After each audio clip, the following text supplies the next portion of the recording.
Hey, everybody. Welcome back to the View from the Top podcast, where we help growth-minded men who desire momentum in their business, their family, and their finance get through the valleys and up the mountain to their very own View from the Top. Again, I am so glad you're listening today. And once again, I've got a special co-host with me today, Curt Stowers. We started breaking down the 10X mindset based on the 10X is easier than 2X book. Back in episode 49, we started off with the first 3 chapters while Big A was out helping some family members out. And so we wanted to bring Curt back today, and Curt wanted to come back. So I think that's a good thing. We wanted to cover the last half of the concepts in the book. First part of the book kind of lays out some principles. The last half of the book really talks about application. So we thought maybe we could, Curt and I could work to kind of land the plane today with some conversations just around how to apply the 10X mindset. So we're going to share from our own business experiences around a gap versus a gain mindset, focus, free and buffer days.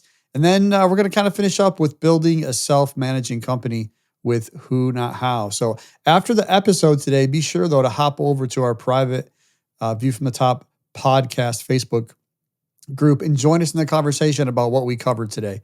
So you can add from your own experiences. You can ask a question that our audience at large can speak to you on. So head over there, go over to viewfromthetop.com/group. You can do that right after the episode that you listened to today, and you'll be redirected to the private Facebook group just for our listeners. So, all right, we're going to get Curt in here. Curt, welcome, buddy. Thanks, Wally. Glad to be back. Yeah, are you sure? You sure you welcome me back? Yeah, I'm happy to be back. Had a good time with it last time, and full transparency, I listened to it afterwards. I was really surprised at how much fun we had. I just really enjoyed it. Also, I can't help but notice we're episode 53, so actually this is like episode 1 of year 2. So I'm like the premiere episode here of season 2 of the View from the Top podcast. So excited to be here. That's right, man. You made it into to year 2. That's pretty cool. That's pretty cool. We had a year. I think it's. I know that Big A are going to celebrate. I think by the time this came out, we probably already did a little bit. Maybe I'm not sure now, but it's. I think they say that only 10% of podcasts make it a year. So. We want to get to 1% though, so we're on the journey for a while here. Curt, we're not going to do a big intro for you today. Right. I know last time we did, so I just encourage everyone to go back to episode 49. If you want to learn more about Curt and maybe even listen again, just as Curt did, to help you tie the 2 episodes together for yourself. I actually did the same thing. I went back when it came out and I listened to it, and people always ask me, and they're like, how do you listen to yourself? I'm going to pick on Big A for a minute. He hardly ever listens to these after because he like to hear himself. I don't have it's not a prideful thing. I just learned so much the second time around. And it was really good. I encourage everybody to go back to 49 and listen up even after you finish this one up or before. So, hey, Curt, have you had anything good happen to you since you've been in the studio a few episodes ago? Anything good? Lots of good things as far as managed to spend plenty of time down at the lake doing some fishing. Caught some fish down there. A little bit of time out on the golf course. Sonia and I have spent some quality time together. Son got back from a deployment in Bahrain. He's a captain of the Marine Corps, so got him back on the same side of the world as us. And not anything super exciting. Just moving along and making some slow, steady progress. Yeah, well, I don't know about not anything too exciting because you and I, full disclosure, are in a mastermind group together that meets together weekly, part of the ISI, Iron Sharpens Iron Mastermind. And out of the 15 groups or so that we have, there's 10 of us in each group, and we're in the same group called the Gunslingers. And we met yesterday, and boy, did it get heated up a little bit. I'm not gonna lie, that was. I was trying to be polite here as far as gunslingers were shooting the guns pretty good. I'm pretty much full of holes.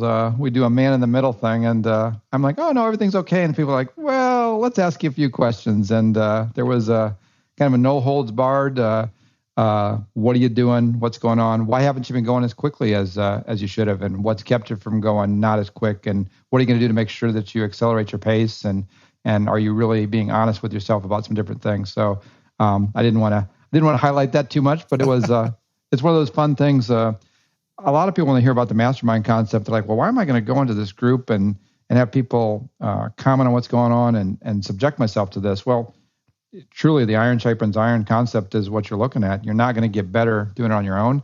And we all have blind spots. We just don't see things. And so when you're with other folks and they know you and they challenge you, when you're willing to listen and say, this is not being offered to me in a negative way, it's being offered as a way to help me grow and overcome the shortcomings, you can make some really, really big progress. I got out of the call and I called my business partner. I'm like, man, I just got tore up and I got to figure out what to do here. And we're doing this. And so we did some brainstorming on it and we already have some ideas and we're working towards it. But it's fun to be with a group of guys that know your business, know you, and are willing to challenge you on things.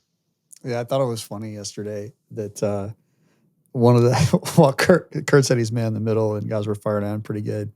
And one of the guys even fired back, you're thinking 2X. Like, yeah.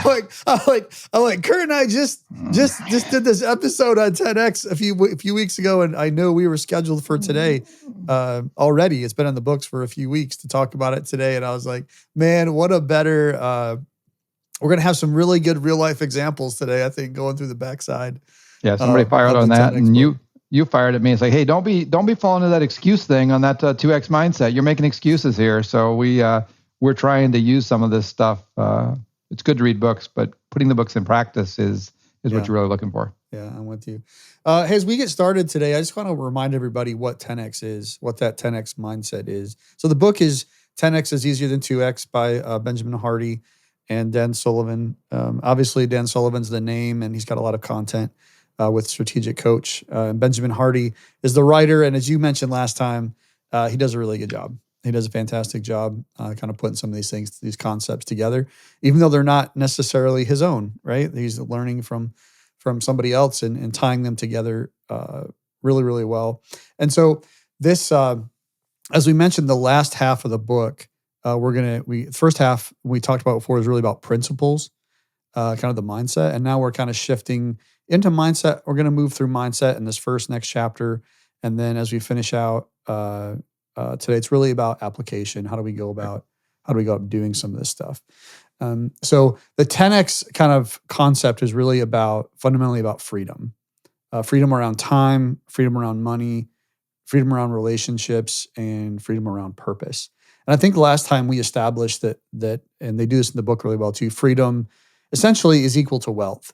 Not just monetary gain, but much, much, much more. And you and I broke that down a little bit. So, Curt, remind us again, not that 10X couldn't be valuable or useful to everyone, but kind of walk us through and remind us again, who is really 10X for? Like if you had a target, the audience is listening today, lots of business guys listening out there. What type of business guy is this for? Yeah, I think that the primary focus of the book and the folks that are going to be able to most easily put it in practice are business owners, folks that have the ability to control their own schedules, I think would be the best way to say it. That's not to say that folks in a corporate environment couldn't get benefit out of it. As I said last time, I think they may have bigger opportunities to benefit from it. They're constrained with how they think, in that I'm in this company and I have to do things this way, and I have to show up at 7:00 and I can't leave till 5, and I have to be to this meeting, I have to be that meeting. The 10X mindset is available for everyone. Applying the principles are going to work the best for someone who is willing to take control of their calendar. A lot of the things we're talking about, we're probably going to be thinking in terms of business. From a business applicability, certainly the small business owner is going to have more flexibility there and ability to apply it. If you broaden it out a little bit, though, and you look at not just business, but what you're going to do with your life as a whole, here I don't think it's constrained for a small business owner or a W-2 employee. If you're willing to take control of your time, in some ways, it might actually be easier for a W-2 employee to apply the 10X mindset outside of the workspace, because the the small business owners, it becomes all consuming as far as we are. A lot of times you identify with your work. Small business owners, I think, even more identify with your work. So small business owners is the spot there. But if you're listening to this and you're a W-2 type employee, I challenge you to maybe think a little bit outside the box and ask yourself, what can I do with this as well? So long answer, but that's kind of how I see it. That's really good, man. I hadn't actually thought too much about, because it comes down to having some level of control. Right. So definitely, as we go through it today, a lot of these principles are going to be applicable. Most of them be applicable directly to business, but definitely some of them be applicable to those things even outside of business. That's where you have some more control. That's really good. I like the idea of 10X taking it requires owning the consequences of our wins and our losses, as well as the consequences of not being understood by many of those potentially around you. I think that as we went through the first half, and as we cover the second half, my experience is that none of these are really new concepts. So you've heard them somewhere else, other business groups you've been in, whatever the case may be. The reality is the more business guys I meet out there, I just assume that everybody knows what I know and strives for what I strive toward. And that's just not true. It's not that I'm better. It's just that a lot of people don't. And so we have got to, if we want to have a 10X mindset, if we want to really up level our game and really achieve that level of freedom or that wealth in terms of time and relationships and money and a purpose that we desire, we've got to be willing to own it. And we got to be willing to be okay with people not fully understanding exactly what it is we're trying to accomplish, because they're necessarily not in the same boat that we're in. And that could be employees. That could potentially be a business partner. I hate for that to be the case. I experienced that myself growing my business over 18 years. And I had a partner that didn't have the same type of growth mindset that I had. It could be your spouse, frankly. Right. We've talked about that in other episodes at different times, and we'll have future episodes coming up, which will address some of those things and speak into some of those things. But it's the reality is not everyone's going to understand. But because if you want 10X, there's got to be a pretty radical change in they say about 80% of your life. So speaking of that, a big change in your life, Curt, when you think about the idea of a 10X vision, when we get to the end of this episode, say there's going to be 3 questions that we're going to throw out there. We're actually going to talk about those questions in the View from the Top podcast private Facebook group. So please go out there, viewfromthetop.com/group, and you can join us there in these 3 questions, and we'll restate them at the end.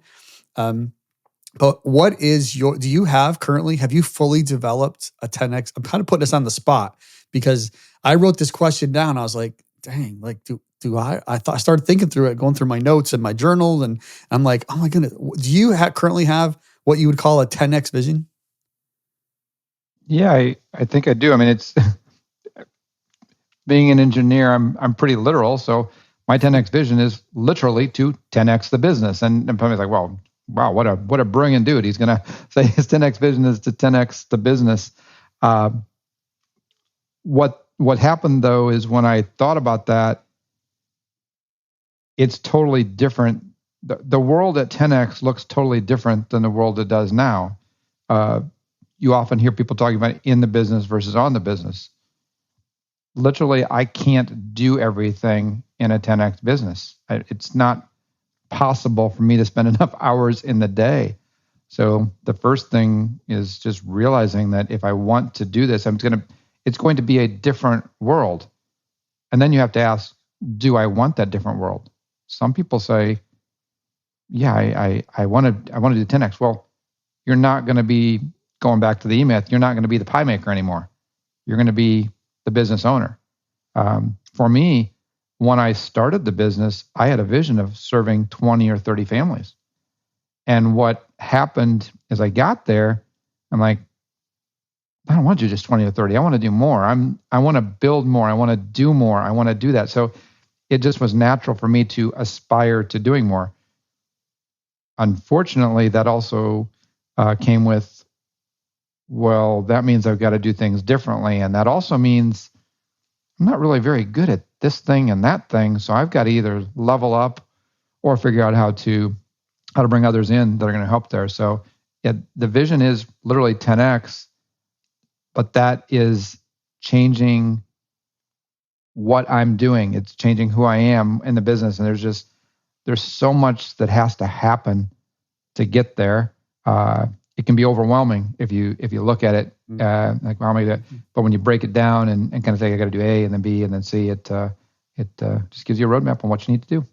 Yeah. So talking about the idea of a roadmap, or you just mentioned ABC, one of the challenges, and they talk about this in chapter 4 in the book, which is called Uncover Your Past to Clarify Your 10X Future. And there's actually another book that it's funny because 10X is kind of like the 3 books wrapped up into one, kind of, right? It's 10X mindset, 10X thinking, 10X process. But inside of that is an ingredient called the gap and the gain. And then we're going to talk something else about who, not how. And so both of those, that's later. And so both of those books are actually written by the same people, but they're wrapped up inside of this. And I think it was because they're 100% applicable. But the idea of the gap and the gain is about measurement. And you said, do ABC to get there. And the idea of a gap is like a lens by which we measure against what could be. So in the gap, we're measuring what is against what you believe that it should have been. So when the gap, you're measuring yourself or a situation against like the ideal, right? That's have you experienced that before where you've got like, well, share with me an experience if you have one. I have one, but just curious from your perspective, like that idea where you get caught up in this thing of like, as you're going forward, right? So we're measuring ourselves against what we would call an external, right? Something that should have been an ideal, an expectation. Maybe it's even a comparison. Like that's where we draw our measurement from. And where does that leave us? Like explain, I know you have, I don't even have an example of this.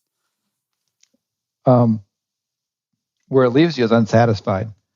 I would say that the concept of measuring gains versus gaps, I have always, and I use the term always intentionally, it's an extreme term, I have always focused on the gaps. Me too. I want to, you get a promotion, well, what's the next promotion? You join the 2 comma club and have a net worth of $1 million. Well, how do I join the next one? How do I get to 2 million? The way that I was raised and taught was, what are you doing next? What's your next goal? And so whether it's getting to a certain place career-wise, or getting to a certain place from a net worth standpoint, or getting to a certain golf handicap, or getting to being able to use a bait casting reel to cast efficiently, to catch more fish, I've always looked at what is next. What is the next thing? It's good, but it's bad. There's always something to strive for. But why are you striving for this? What have you accomplished? What is the purpose behind it? And are you celebrating what you've actually done? Mm-hmm. The gap and the gain is really interesting to me. It's easy to hear it as, well, you need to just slow down and rest and celebrate your past. It's not that at all. It's recognizing that you have done things. You do need to celebrate things. You need to recognize that you've got the ability to do things, but it's not just about doing things. It's about enjoying the journey at the same point in time. It highlights, as you really look at what you've succeeded at, it highlights where you were successful, where you weren't successful, and how you can use that to go to the next place, but don't just go to the next place. So it's a little, it'd be easy to read it the wrong way. It's more of a recognizing that there's always going to be a gap. No matter how high you go, there's always going to be something else. And I think it challenges you to say, strive, but celebrate. So focus on both. Don't just focus on the pure strive. I remember myself years, especially, and even when I started out in business, I was very guilty of this because I learned from corporate America before I struck out on my own that there was never enough. Like was never enough. Like it didn't matter what you had done, you were always measured by what it was today, like at present today. Mm-hmm. And maybe other people have had different experiences in corporate America. That has not been mine. And so mine was pretty much that way. And so when I started out on my own back in 2003, I brought that mindset, that gap mindset, right into when I started hiring people. And I remember having I have a very vivid memory of really just overall this I was doing like this one-on-one or like a review as my very first team member, my employee, her name was Sherry. And I remember going through this review process with her, and man, I didn't focus on anything good. I was just like, hey, why wasn't this done? Why wasn't this done? Why wasn't this done? Why wasn't this done? And it wasn't until like a couple of years later. So this was probably my first employee was probably hired in 2005, probably six.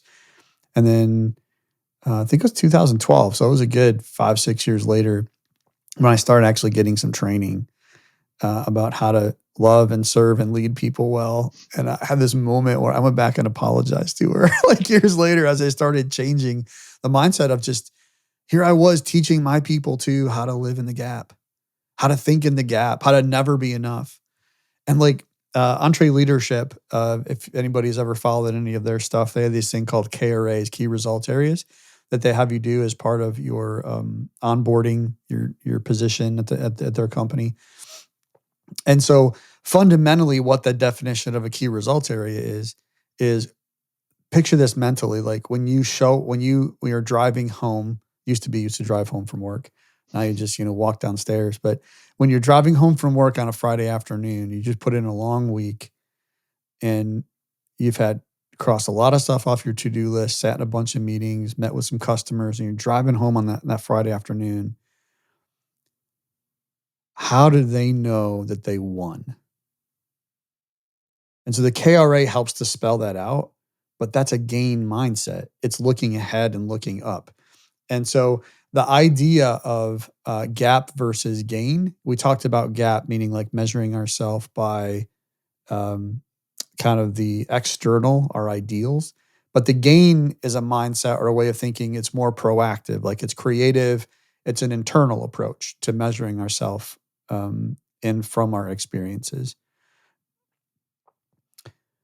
I wanted to read actually, I don't know if I was going to do this or not. I hate reading from books on podcasts. It sounds kind of weird, but I want to do this because there's like 3 or 4 paragraphs here that are just so good. I want everybody to hear this. By measuring yourself backward, you're actually seeing and appreciating your progress, which is your own. By seeing and appreciate your progress, you feel enormously better and clear on who you are and where you're at. This feeling of confidence and momentum is essentially to going 10x. Helps you keep proper perspective of where you're at and what's going on. The truth is you're making far more progress than it seems like most of the time. Regularly reflecting on, appreciating, and measuring that progress immediately lightens the weight of 10x. It boosts you forward on your best and your worst days. But there's something deeper than merely recognizing and measuring your progress regularly. By regularly measuring yourself backward, you begin to view your past differently. You begin to see wins and gains you normally wouldn't consider progress. You start to glean more from your experiences, the good and the bad. You squeeze more juice out of your experiences because while in the gain, you're the one defining what your experiences mean. While in the gap, your experiences are driving you. If things aren't how you ideally want them to be, then you're the victim. In the gain, you're anti-fragile. Everything happens for you, not to you. Every experience has something to offer. Every moment you learn and become better, not bitter as a result. I thought that summed up that whole like gap versus gain mindset. And this is, I think, really helps create that measurement standard, applying that measurement to ourselves as we go forward. of measuring ourselves backward for our own experiences, not ideal or comparison in the future. I wanted to take a minute. They have a couple questions in the book. I thought it'd be good for us to play around with these a little bit. If you had to answer the question, Curt, how have you grown as a person over the last 3 years? How would you sum that up? Oh, man. Spiritually, as far as it's certainly going to be one of the biggest ones, as far as my faith has been more and more important to me, as far as being active in men's group and focus on that. And that, I don't want to turn this into a testimony type situation, but there's just no getting around the fact that if you look at higher purposes and where you're trying to go, was what drew me to that. The Iron Sharpens Iron Mastermind group was a concept of significance. And so focusing on what is significant and focusing more on the significance as opposed to just the success has become much, much more important to me. So that's one of the biggest things I would say over the last 3 years. And significance is making an impact on others. So engineer by training, facts and data, not as relationship focused. I would say over the last 3 years, I've really focused on how to build stronger and better relationships just to impact positively others. And, we're all blessed with what Christ did for us. And we have the opportunity to do the same for others, and just kind of embracing that concept, really looking at that concept and trying to live out that concept. That's probably the biggest thing for me over the last 3 years. And then that kind of flows into the business stuff, as far as then if you're looking at that in your whole life, hopefully it flows in the business thing. As far as I've tried to do that, I would suggest that there are some folks that maybe live two sides of their life. Like, oh, I'll do this over here, and then I come to the business and I don't really want to focus on serving others. But that's over the last 3 years. The biggest thing for me is getting more and more involved with men's group, and more and more involved with trying to make a difference in others' lives. Yeah, that's cool. There's another question. What meaningful experiences have you had in the last 90 days? I'll take on that question. I was thinking back on this. What is a meaningful experience? And as I started thinking about that, I was like, man, like I've actually had quite a few. We're in the same mastermind together. We've already said that. And we have this tool called the Success and Significance Scorecard. And most of us use that about quarterly. We'll go through and we'll kind of get like a little bit of a timestamp. We score ourselves in the 5 pillars that we use. And part of that exercise is actually identifying wins in the last quarter.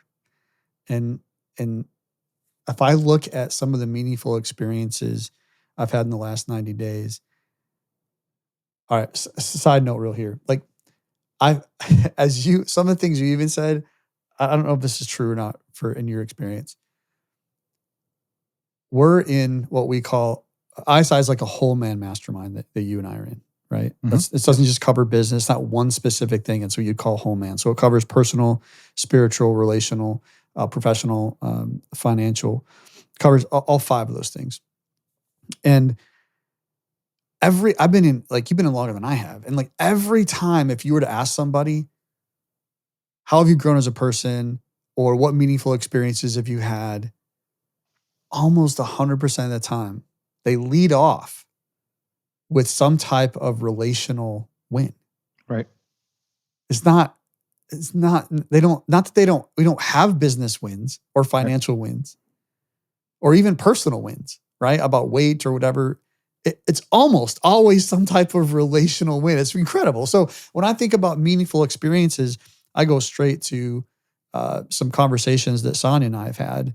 And even on a previous episode, I mentioned some of those moments around, our last episode was on, is a sexless marriage really a marriage? And Sonia and I had some really meaningful conversations around that topic, especially not intentionally leading up to the episode because it wasn't even our question, but it's just part of our marriage that we've had some really meaningful conversations about that, which are really vulnerable. And that's allowed us to open up about other things and have some really meaningful conversations around what life looks like for us. We're in this, all of our daughters are married out. We're 50 years old, have a little bit of money in the bank, have tons of opportunities in front of us.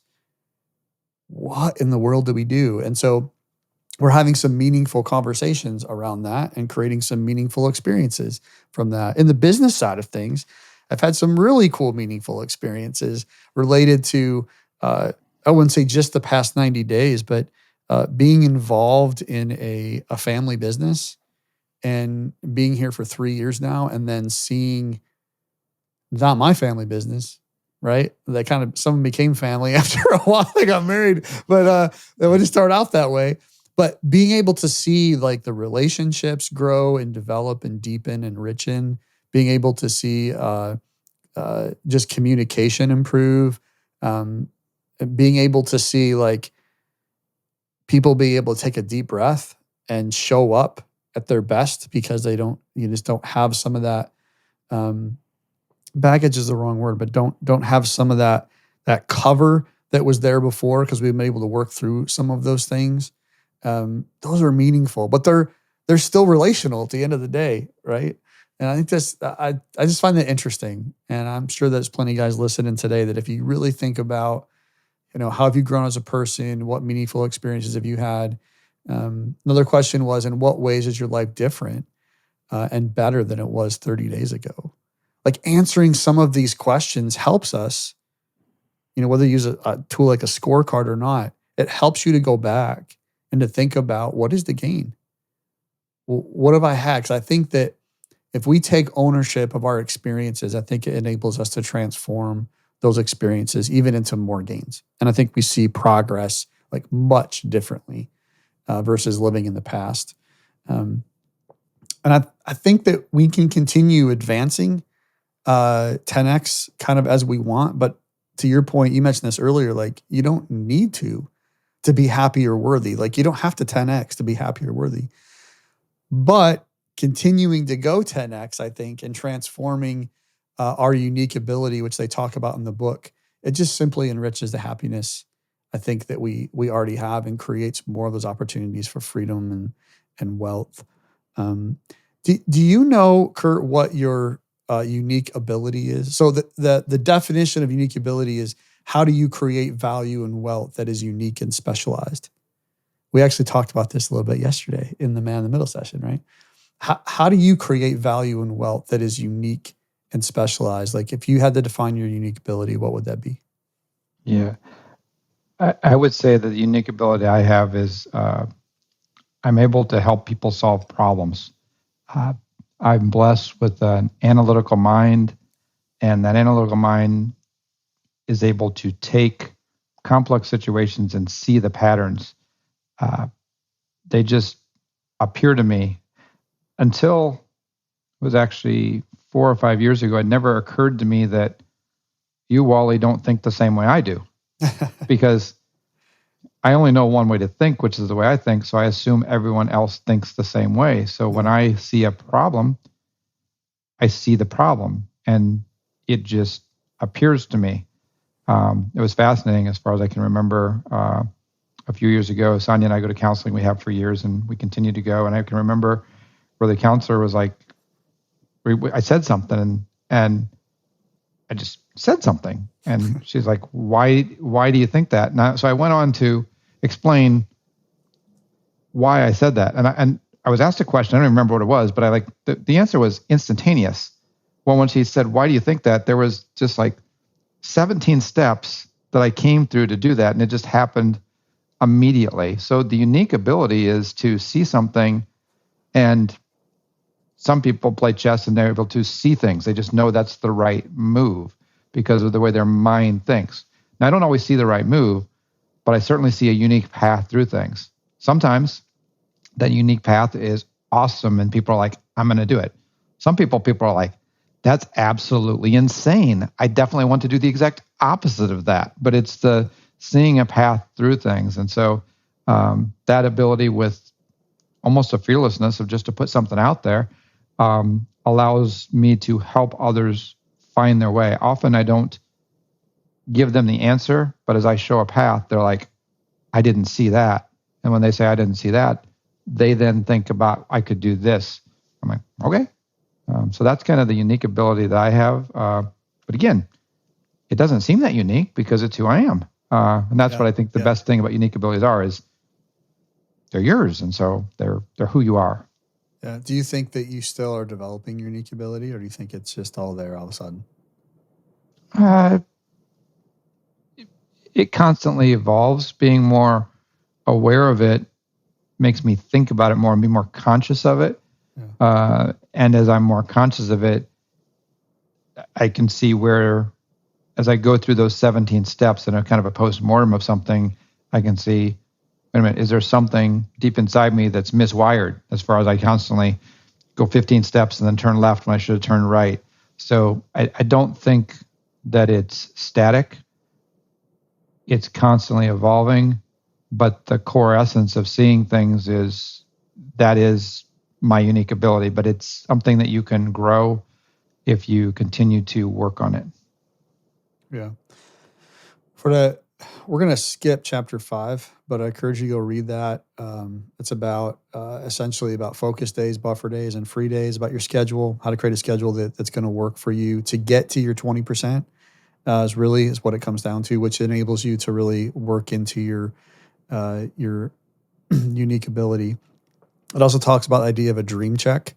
I'm just going to put that out. Dream check, not like a checkbox, but a dream check as in like a money check. And that's a really interesting concept. So be sure to check that out in there. I think it's a helpful goal setting tool. Real quick, Wally, before you move on, because chapter 5 talks about 150 free days. Yeah. And the message in there that I hope everyone has a chance to read the book is, until you take control of your time, you are kind of lost. As far as you need to take control of your time, and you need to own that. That goes back to the question you asked me early on. Well, who is this for? Mm-hmm. It's for people to take control of their time. So the key message, you're not going to get 150 free days unless you create the 150 free days by doing time blocks. And so that, to me, chapter 4 is about unlocking your past, and that's about recognizing habits and good habits, bad habits, and building those habits. And chapter 5 goes into, hey, one of the key habits is you better really take control of your time and manage your calendar. If you don't, it done well. Yeah. So you recognize your unique ability. You've taken the time to kind of figure out your calendar and what the ideal, what that needs to be. It may not be that way today, probably not going to be, but creating that ideal so you have something to work toward. But the reason I kind of skipped over chapter 5, we just finished up talking about your unique ability, is because when you got your schedule kind of figured out, and now you're working into the big, like, who, not how question of like right. building a self-managing company. Right. That's the final application of the book. Yep. And this is the big one. Yep. This is a big one. I think that in my personal experience of bootstrapping my own company in 2003, that this principle might be the most easy to understand and the most challenging to execute. I really think that. If you own a business right now, I think that this subject is, in particular, is probably the largest roadblock to overcome as being an entrepreneur and a business owner. I think overcoming the internal mindset challenges that we've uncovered so far really leads to this critical step of 10x growth, and that is who, not how. And of course, there's a book called Who, Not How. Again, mentioned that already by the same people. But we want to figure out, like, you have your unique ability. How do you evolve from like micromanager or doing it all yourself kind of a thing to a transformational leader? And that can only happen by, getting your schedule figured out first, and then getting the mindset right, get your schedule figured out, and then actually working on who's going to do the things. Because you can know your unique ability, and then you can still be stuck in the 80-20, spending 80% of your time on things that aren't your unique ability, and 20% of your time on things that are, but you're only effective 20%. The idea is, how do you reduce the 80% and raise up your 20% of the things you're really good at? You've been working at, and we have too, of you from the top, we've been working on Who, Not How for some time. And we just made some recent hires. You're looking at a hire right now. Mm-hmm. Walk us through like that mindset for you as you went into, because this was a shift for you. I remember being we were in a weekend deep dive mastermind event back in January of this year called the Summit. Actually, another one of those coming up in February. For those that are interested, you can go to viewfromthetop.com/events, or just click on the events link at the top of viewfromthetop.com. And there's a waiting list or kind of like an info form there if you're interested in that. But it's like a short weekend thing, but it's super deep dive for like 48 hours. And you participated in that. I remember being there as just kind of one of the guides through the weekend. And that's a small group. There was only like 10 of us there, but it was super impactful. Like I remember, walk us through like that when you started to grasp those concept, that idea of the really applying the who, not how, and what that would mean for your business, and what the work that was going to require. Because it does take work. This just doesn't happen. Walk us through that for yourself. Yeah. I think at the nexus of the whole self-managed company is the issue of control. And that's where I was struggling, am struggling, and likely will continue to struggle. I've got a vision of where I want things to be. And that means I want it to be done my way. I want it to be this way. And I was like, hey, Kevin, come on in here. I'd like you to be part of this. And here's what I want you to do. And Kevin starts doing something a little different. I'm like, hey, Kevin, that's not quite what it is. So I'm out of school. I'm saying Kevin as opposed to Wally. I'm going to be thrown off, never invited back again. To me, this chapter 6, and when you think about really moving to a self-managing company, I can't control what others do directly. And so the epiphany is I'm going to have to really let go of things and relinquish the control and accept there's risk in when I do that.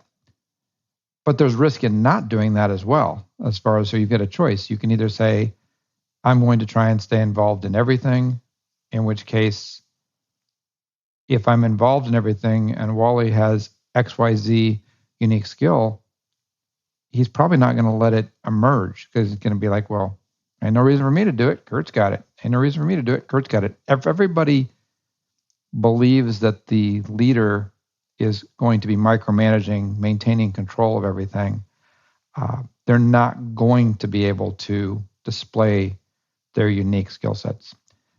The thing that I struggle with, and like I said, have and likely will, is to actually letting go, as far as trusting that it's going to be okay. That you can mitigate that by hiring the right people. You're back into the who, not how. Mm-hmm. And so I've always said that there's two things you want to hire for, which is character and intelligence. If I've got somebody that's got the right character, who's got the right way of doing the right things, they're a principled individual, and they've got a good head on their shoulders. Those are two fairly good steps. I would say there's another characteristic that I've dismissed, and it's probably because of how I progressed through things, and that's experience. You really need character and the intelligence, and then the experience. I think that experience is, and some might disagree with me, I think it's the least necessary of the three, but there's no doubt that if I take two people that are equal in character and intellect, and one has the experience as opposed to the other, you're going to move much more rapidly with that person that's experienced. So to me, the big thing is to get to that 10x vision. You can only do so with other people, which means really trusting them, which means you need to find out who the right people are. And now we're right back into wait a minute, we're talking about 10x is easier than 2x, but we keep coming back to the gap and the gain, and we keep coming back to the who, not how. And we're not paid representatives of Dan Sullivan and Benjamin Hardy. They haven't paid us a dime, don't even know who they are. They're probably trying to get into our pockets and get us to come work with them. But they've done a really nice job of painting pictures. the key is to implement what they've suggested. While it seems easy, it's extremely difficult because we all have our ingrained behaviors, and it's very difficult to break out of those. That's where it's valuable to have the right folks around you on the team, or the right folks around you from a coach, or the right folks around you from a mastermind group. So it's kind of how I see the self-managed company concept. Yeah, it's good, man. In the book, they talk about kind of 4 levels, and then we'll finish up our episode today. But they talk about 4 levels of entrepreneurship. Level 1's kind of being that solo manager or micromanager. And I think there's probably a lot of people listening today that fall into that. The second one is a level 2. It's a leader who applies the who, not how, where you begin to operate in your 20%. And I think that you're working toward that right now. I know I am working toward that, where we're designing a culture with autonomy, trust, and a clear vision with standards. That's where we are today. I think that's where you are as well. And then there's level 3, where you've actually arrived at a self-managing company where you're not managing the day-to-day aspect, which is where you want to be. It's where I want to be. Big A wants to be. Lots of guys we've talked to wants to be, that they desire to be, and there's going to be work required to get there. And then there's level 4, which I think is really aspirational, and which is you've got everyone in your company self-managing. And that's a pretty awesome thing to think about. I've never reached that yet. Previous companies that I've owned, and this one for sure that I'm in now, we haven't reached that. But those are kind of the 4 levels that it talks about. So as we kind of finish up on this 10X book, Curt, some takeaways. I think first and foremost, I think we need to develop kind of a gain mindset, measuring ourselves by ourselves or directly from where we were before, where we are now, not against an ideal and not compared to someone else. What's another takeaway for you as you think about how you're going to apply these things that you're learning in 10X? My mom a while ago was saying, and she's repeatedly said, is let go and let God. That's really, when you get down to a lot of these things, is less is more. We've got a really solid blueprint here, but the core essence it has to do with trusting and letting go of things, doing less things, letting other people do things. That's the key element. Is you can't get to 10X by just working yourself harder and harder and harder. I won't say it's impossible in all situations, but if you work it hard and get to the 10X once, and then you try and do it again, at a certain point in time, it's going to fail. You're going to have doing something different, and that's actually doing less and letting others, so that you can do more. So letting go of control, to me, is the big thing, which is a bit ironic. A lot of times you believe, well, the more I control it, the more it's going to go the way I want it to. Mm-hmm. But the more you control it, the more it's not going to go the way you want it to, because you're stifling all that creativity and you're not allowing others to do things. And so that's let go, let God is probably the core underlying thing, which those of us that struggle with control, there's probably another whole episode on that. We'll go into another time. For sure. Yeah, well, as we finish up, there's some questions that I'll mention right here. But again, these are going to be out on the private Facebook group page. You can get there to go to viewfromthetop.com/group, and you'll be redirected over there. But those questions are, what's next for you? If you've listened, obviously read the book, but here's a good, or listen to the book. Here's a good couple questions to begin with. What is your 10X vision? What is your 20%? And then what is your unique ability? And I think just starting fundamentally with those things will help to give you help to change that mindset, to begin to apply some of these things that we've talked about today. And so as you decide for yourself what level of freedom, what level of wealth that you want as an individual person, and then find the right who's that are out there to help you get there as you work toward discovering and getting your own view from the top. Thank you guys so much for tuning in to mine and Curt's convo today about applying the 10X principles to get the freedom that you ultimately desire. Be sure to join us in the bigger conversation in the View from the Top private Facebook group by going to viewfromthetop.com/group. We will see you there. Until next time, have an awesome week.